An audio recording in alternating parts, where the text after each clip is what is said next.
Assalamualaikum warahmatullahi wabarakatuh. Perkenalkan, nama saya Naira Afrila dari 11 IPA 6 dan absen 19. Di video ini saya akan menjelaskan tentang sistem koordinasi pada manusia, yaitu tentang bagian saraf. Sistem koordinasi saraf adalah organ-organ yang terdiri dari sel-sel neuron dan sel-sel pendukungnya. Sel saraf bekerja menggunakan perbedaan potensial listrik untuk mentransmisikan sinyal dari satu tempat ke tempat yang lainnya. Sistem saraf menyampaikan informasi secara cepat melalui sinyal-sinyal listrik yang dialirkan ke organ tubuh lewat jaringan saraf. Sinyal elektrik inilah yang digunakan untuk mengatur dan mengkoordinasikan seluruh organ di dalam tubuh. Nah, sistem saraf terdiri atas dua bagian, yaitu sistem saraf pusat dan sistem saraf tepi. Nah, sistem saraf pusat yaitu menjadi pusat segala koordinasi dan regulasi organ-organ dalam tubuh. Sistem saraf pusat terhubung dengan otak dan saraf sumsum tulang belakang. Sistem koordinasi saraf yang terhubung ke otak dapat memberi sinyal untuk meningkatkan jantung hingga kecepatan berpikir. Otak sendiri terdiri atas beberapa bagian, yaitu otak besar, otak tengah, dan otak kecil. Sedangkan bagian saraf pusat yang lainnya adalah sumsum tulang belakang, yang berperan dalam gerak refleks dan menghubungkan rangsangan dari dan menuju otak. Dan yang kedua yaitu sistem saraf tepi. Pada sistem saraf ini terdapat beberapa saraf-saraf kecil yang menghubungkan otak dan tulang belakang dengan organ saraf tepi. Sistem koordinasi saraf tersebut adalah saraf sosmatik dan saraf otonom. Saraf sosmatik berperan menerima rangsangan dari luar tubuh dan menyampaikannya ke otak. Sedangkan saraf otonom bekerja secara tidak sadar saat organ tubuh istirahat atau ketika mencerna makanan. Nah, semua sistem koordinasi saraf tersebut tidak akan berfungsi tanpa adanya sel saraf. Sel saraf atau yang biasanya disebut neuron merupakan satuan kerja utama dari sistem koordinasi saraf. Mekanisme kerja sistem saraf dalam menghantarkan impuls saraf adalah hasil kerja dari neuron ini.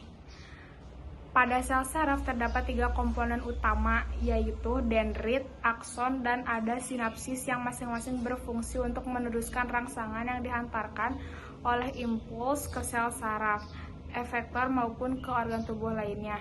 Sekian penjelasan yang bisa saya sampaikan. Mohon maaf bila ada kesalahan. Wassalamualaikum warahmatullahi wabarakatuh. Sistem indera. Pertama, indera penglihat atau mata. Mata adalah sistem optik yang memfokuskan berkas cahaya pada fotoreseptor dan mengubah energi cahaya menjadi impuls saraf. Bagian-bagian mata yaitu sebagai berikut. Pertama, aksesori mata yang terdiri dari iris, orbita, kelopak mata, otot mata, dan air mata. Yang kedua, struktur mata. Yang pertama, lapisan luar bola mata yang terdiri dari turnika fibrosa, sklera, dan kornea. Yang kedua, lapisan tengah bola mata yang terdiri dari koroid, badan siliari, iris, dan pupil. Yang ketiga, lensa. Yang keempat, rongga mata.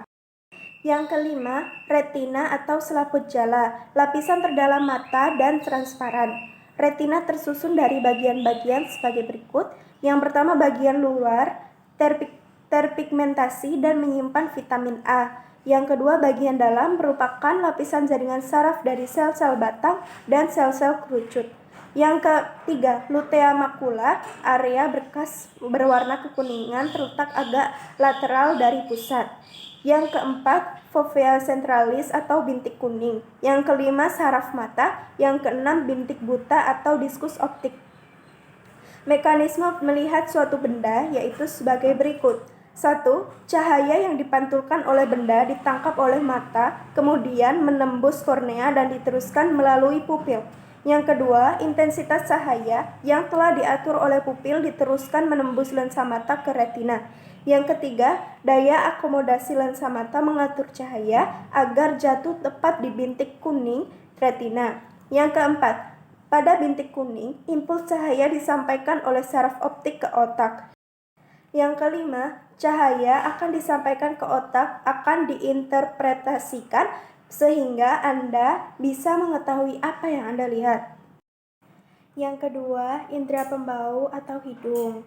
Hidung atau nasal sebagai indera pembau atau penciuman memiliki kemoreseptor olfaktori yang berfungsi menerima rangsangan berupa bau atau zat kimia yang berbentuk gas.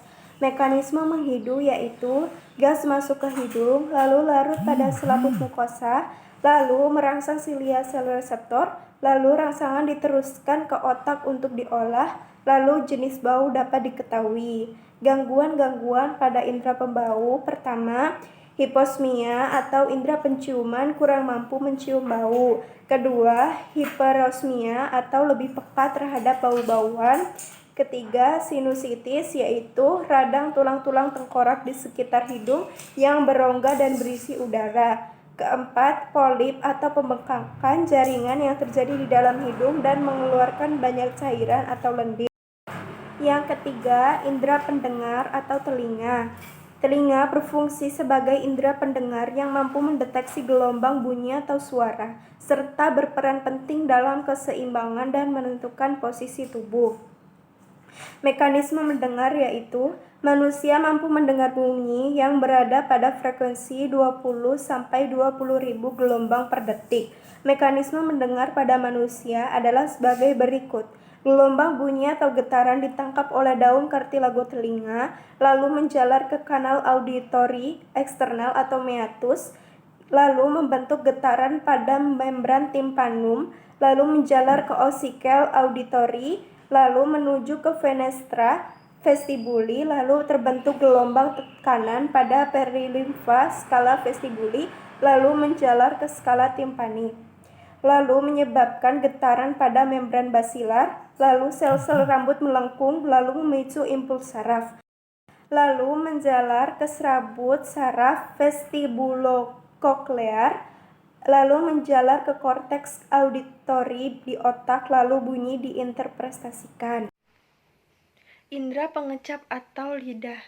Lidah sebagai indera pengecap memiliki kemoreseptor berupa kuncup pengecap.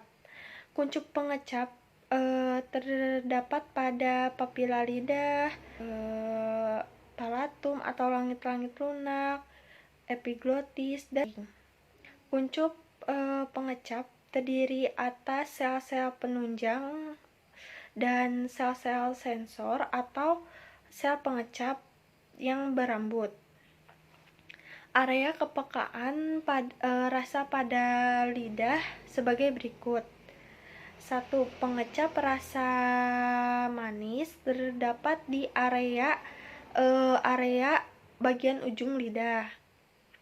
Rasa asin terdapat pada hampir seluruh area lidah. Sedangkan pengecap rasa asam terdapat di samping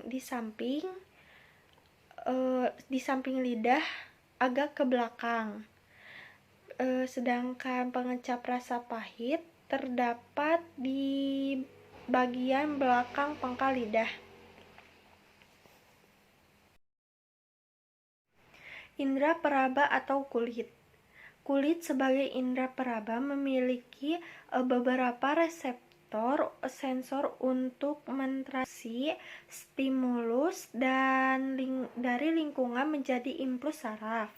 Reseptor sensor pada kulit sebagai berikut. 1. Corpuscula pacini mendeteksi tekanan yang dalam atau kuat dan getaran.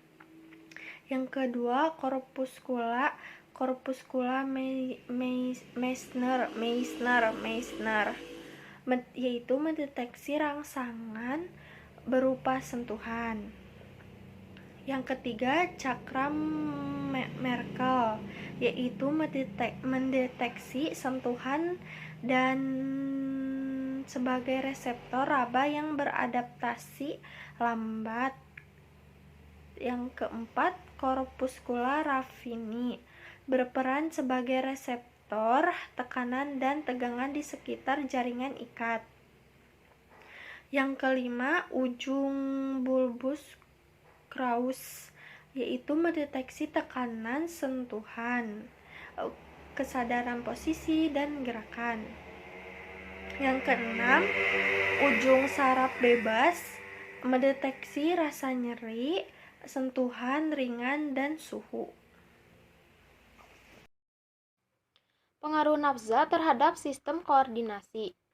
Nafza terdiri dari narkotika, psikotropika, dan zat adiktif. Nafza adalah zat kimiawi yang dapat memengaruhi sistem saraf pusat sehingga memengaruhi pikiran, perasaan, dan juga perilaku pemakainya. Yang pertama ada narkotika. Narkotika adalah zat atau obat yang berasal dari tanaman atau bukan tanaman, sintetis maupun semi-sintetis, yang dapat menyebabkan penurunan atau perubahan kesadaran, hilangnya rasa nyeri, dan dapat menimbulkan ketergantungan. Contohnya morfin, kokain, heroin, dan ganja. Lalu yang kedua ada psikotropika.